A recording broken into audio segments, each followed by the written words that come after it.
Correspondent Jessica Smith spoke with the Senate Majority Leader Mitch McConnell about the president's visit to Indiana today. Yeah, and she joins us live from D.C. with details of that conversation. Hey, Jessica.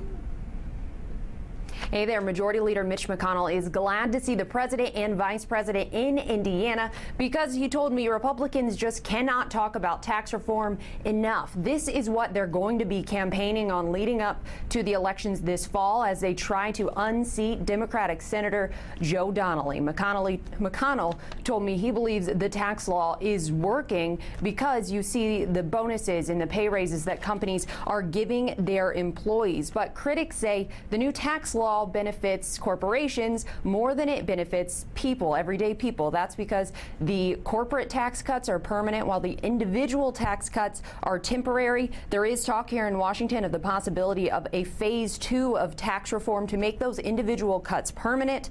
I asked McConnell about that. Here's what he had to say. That would be terrific if we could make some of the tax relief that we could not make permanent.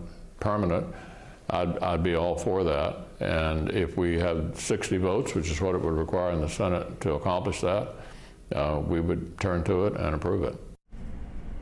You heard the leader say if we had 60 votes, that means Democratic senators would have to get on board for this to happen.